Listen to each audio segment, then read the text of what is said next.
السلام علیکم ورحمۃ اللہ وبرکاتہ۔ امید ہے آپ تمام دوست احباب خیر و عافیت سے ہوں گے۔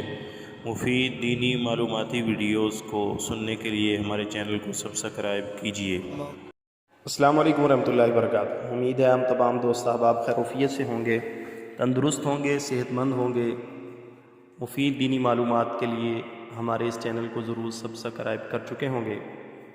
آج ہماری یہ ویڈیو اس عنوان پر ہے کہ حضرت عمر رضی اللہ تعالیٰ عنہ جو خلیفہ راشد ہیں، رسول اللہ صلی اللہ علیہ وسلم کے محبوب ہیں، شیطان جن کے نام سے ڈرتا ہے اور راستہ بدل لیتا ہے، رسول اللہ صلی اللہ علیہ وسلم کے ارشاد ہے کہ اگر میرے بعد کوئی نبی ہوتا تو حضرت عمر فاروق رضی اللہ تعالیٰ عنہ ہوتے۔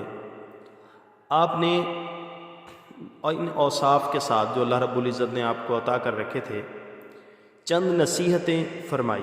ویسے تو بہت سی نصیحتیں حضرت عمر فاروق رضی اللہ تعالیٰ عنہ نے ارشاد فرمائی ہیں، لیکن آج جن چند نصیحتوں کی وضاحت ہم کرنا چاہ رہے ہیں کہ ہم ان کی وضاحت کریں، وہ چند نصیحتیں آپ کے سامنے پیش کرنا ہے۔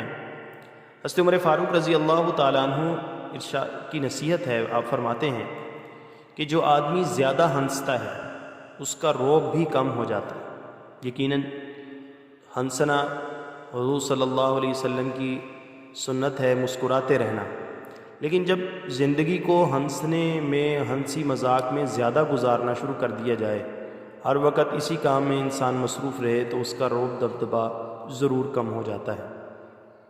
اسی طرح آپ فرماتے ہیں کہ جو آدمی مذاق زیادہ کرتا ہے لوگ اسے ہلکا اور بے حیثیت سمجھتے ہیں۔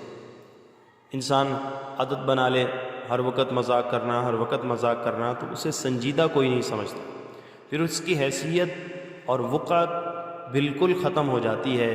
یقیناً آپ کی بات میں بہت اہمیت ہے کہ انسان کو اس چیز کو اختیار کرنا چاہیے۔ اسی طرح آپ فرماتے ہیں جو باتیں زیادہ کرتا ہے اس کی لغزشیں بھی زیادہ ہو جاتی ہیں۔ ظاہری بات ہے، لغزشیں تبھی زیادہ ہوں گی، کوتاہیاں تبھی زیادہ ہوں گی جب انسان باتیں زیادہ کرے گا۔ اسی لیے انسان کو خیال رکھنا چاہیے کہ وہ ہنسی مذاق ہر وقت نہ کرے، اسی طرح گفتگو بھی بہت زیادہ نہ کرے۔ پھر آپ فرماتے ہیں کہ جس کی لغزشیں زیادہ ہو جاتی ہیں اس کی حیا بھی کم ہو جاتی ہے۔ ظاہری بات ہے، گناہ کریں گے، کوتاہیاں بار بار کریں گے تو پھر حیا آہستہ آہستہ ختم ہو جاتی ہے۔ اور فرماتے ہیں کہ جس کی حیا کم ہو جاتی ہے اس کی پرہیزگاری بھی پھر کم ہو جاتی ہے۔ ظاہر ہے جب حیا نہیں رہے گی تو پھر انسان کو عبادت کا ذوق شوق بھی نہیں رہے گا۔ اور پھر فرماتے ہیں کہ جس کی پرہیزگاری کم ہو جاتی ہے اس کا دل پھر مردہ ہو جاتا ہے، اور جب دل مردہ ہو جاتا ہے تو انسان کو اللہ کی عبادت میں مزہ نہیں آتا، وہ سکون و اطمینان نہیں آتا جو اسے اللہ کی عبادت کرتے ہوئے آنا چاہیے تھا۔ اس لیے ہمیں کوشش کرنی چاہیے کہ ہمارے اسلاف میں جو نامور حضرات ہیں ہم ان کی نصیحتوں کو اپنی زندگی میں عملی طور پہ لائیں، تاکہ ہماری زندگی ایک سنجیدہ اور باحیثیت انسان کی ہو۔ اللہ تعالیٰ سے دعا ہے اللہ تعالیٰ ہمیں عمل کرنے کی توفیق عطا فرمائے۔